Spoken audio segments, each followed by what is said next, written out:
নীরব রাজকুমারী এবং কথা বলা রাজকুমারী।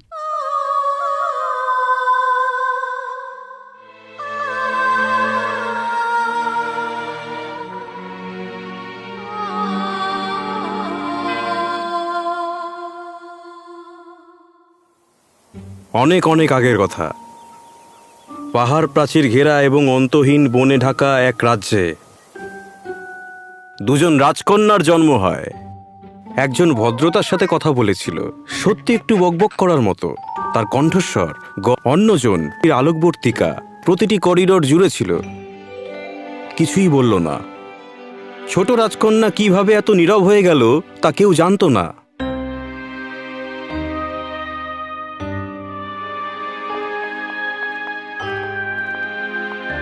মুকুট ছাড়া রানী আমাদের সাথে ঘুরে বেড়াচ্ছে। হ্যাঁ, তার কণ্ঠস্বর তরবারির চেয়েও বেশি ওজন বহন করে। হ্যাঁ না, এত সিরিয়াস হওয়ার দরকার নেই। কেউ তোমাকে দেখছে না, ফ্যালনের ছাড়া কেউ দেখছে না তোমায়। তাছাড়া এত বড় ড্রেস পরে আমি নিজেই হোঁচট খাচ্ছি, কিন্তু তবুও যাচ্ছি। যাই হোক, তোমার কি মনে হয় আমার ল্যাভেন্ডার জাতীয় কিছু পরা উচিত ছিল? তোমার মনে হতে পারে পোশাকের ব্যাপারে এটা ওটা কি। তার উদ্দেশ্য ভালো ছিল। হান্নার পরিবার তার অবস্থা নিয়ে এতটাই চিন্তিত ছিল যে তারা আশা করেনি যে সে কোনো অনুষ্ঠানে কেন্দ্রবিন্দুতে আসবে।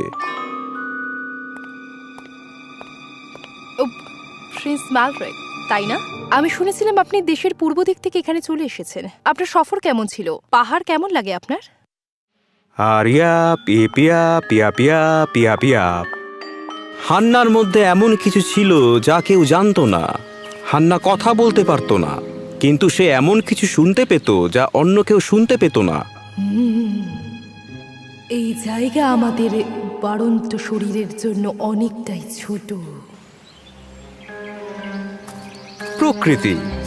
নীরব রাজকুমারী শুধুমাত্র কম্পনই অনুভব করতে পারত না, বরং প্রকৃতির ভাষাও বুঝতে পারত। কি সুন্দর এই মাছগুলো! গাছ, নদী কখনোই একজন নীরব পথচারীকে লক্ষ্য করেনি। আসলে হান্নার মতো একজন পথচারী তাদের কাছে আরো স্বাভাবিক ছিল, এবং হান্না এমন জিনিস শুনে তার শান্তি খুঁজে পেয়েছিল যা সে কখনোই ব্যাখ্যা করতে পারেনি। কিন্তু সাম্প্রতিক অতীতে হান্না সাহায্যের জন্য একটি অস্বস্তিকর দীর্ঘশ্বাস শুনছিল।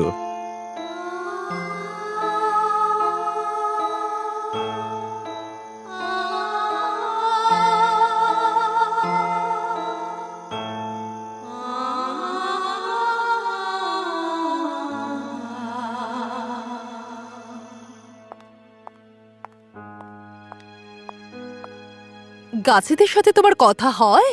ও ডার্লিং, ও সোনা।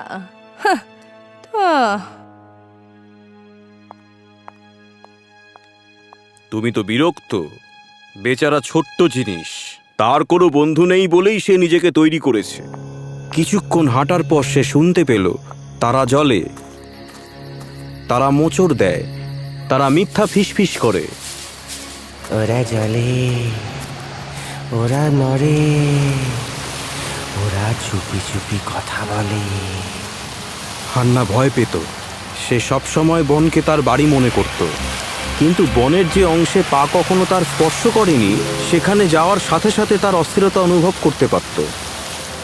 আর এটা ছিল কথা বলা গাছ। সত্যি কি এটা হতে পারে? হান্না মনে মনে ভাবল। কিন্তু রুটপিকার তো কেবল একটা মিথ। আমি রয়্যাল লাইব্রেরিতে এই বিষয়ে পড়েছি। রাজ্যের রক্ষক, কালো যুগের সাক্ষী। বাহ! হান্না বিশাল গাছের ছাল স্পর্শ করে অবাক হয়ে গেল। গাছটি জ্বলে উঠল। গর্ব, লোভ আর ভয়, এসব কিছু লুকোনো আছে প্রাসাদের মধ্যে।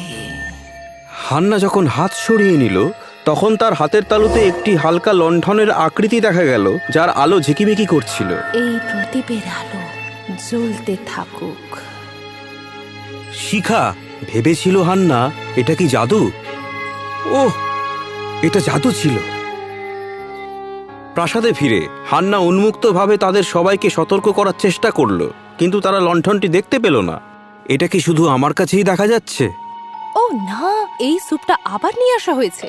আমি বলেছিলাম মাশরুম যেন না দেওয়া হয়। ঠিক বলেছি, এটা জঘন্য। হ্যাঁ, সবচেয়ে খারাপ মুহূর্তে। শব্দ না শুনে তো কেউ আর চিৎকার করতে পারে না, তাই না? আমি একটা স্কুল খুলবো ওর মতো ছেলে মেয়েদের জন্য। ওহো আমার সোনা। তারা শোনেনি, তারা কখনো শোনেনি। হেরে গিয়ে হান্না গাছের কাছে ফিরে এলো। তার মনে বিভ্রান্তি। এটা দেখে গাছটি তাকে যেন বুঝতে পেরেছে। কাঁপতে কাঁপতে 3টি পাতা ঝরে পড়ে। হান্না যখন তাদের তুলে নেওয়ার জন্য তাদের প্রতিটি পাতা স্পর্শ করল, তখন তাদের রং বদলে গেল, লাল, নীল এবং হলুদ।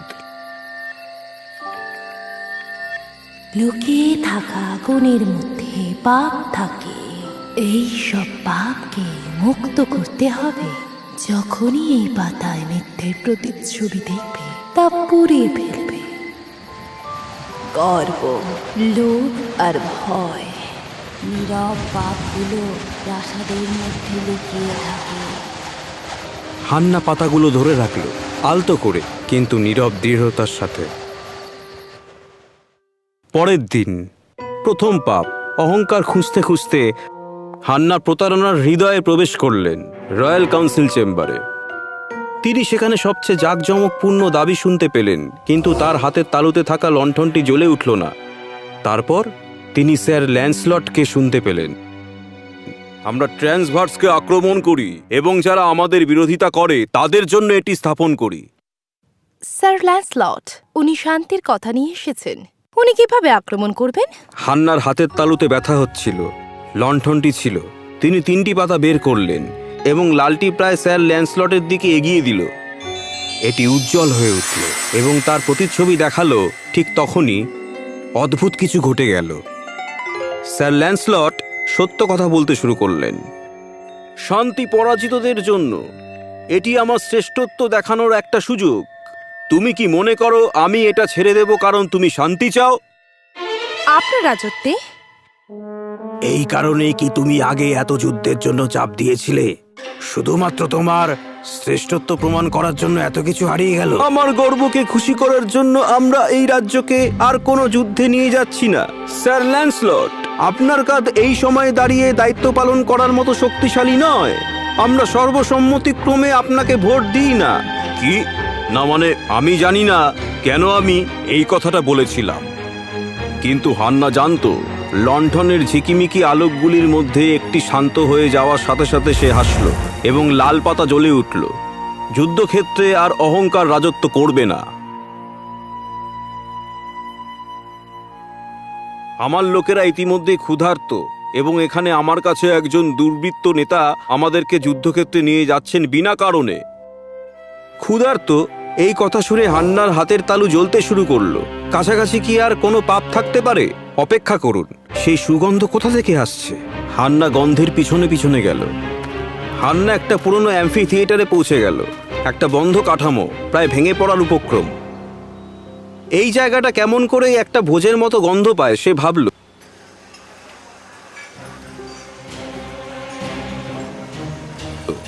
আরেকটা ট্রে, টেবিলটা মোটা করে দাও, চলো।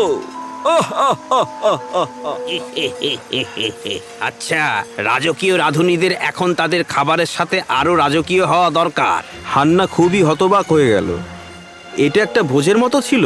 রাজকীয় রাঁধুনিরা জনসাধারণের জন্য রেশন থেকে চুরি করছিল এবং সম্ভ্রান্তদের খাওয়াচ্ছিল। তার হাতের তালুতে সবুজ পাতা উজ্জ্বল হয়ে উঠল। সে পাতাটা ধরেছিল এবং তারপরই ঘটেছিল। দাঁড়াও, কে বাজালো এই ঘন্টা? এই অ্যাম্পি থিয়েটারটি বহু বছর ধরে বন্ধ। হঠাৎ করে দেয়াল ভেঙে পড়ে এবং অ্যাম্পি থিয়েটারটি রাজন্যবর্গের সাথে রাস্তায় টেলিপোর্ট করা হয়। কি? এরা পিকনিক করছে? আমরা এখানে না খেয়ে আছি। এটা জাদুবিদ্যা? ও, আপনার এবং স্যার ল্যান্সলটের মতো রাজন্যবর্গ এবং নেতাদের চেয়ে আমি জাদু গ্রহণ করব? কাউন্সিলের প্রধানকে ডাকুন। এবং ডমিনো প্রভাব এখান থেকেই থেমে থাকেনি, কারণ কাউন্সিলের প্রধান ছিলেন রানী স্বয়ং নিজেই। তুমি জানো না তুমি না থাকার সময় এখানে কি কি হয়েছে?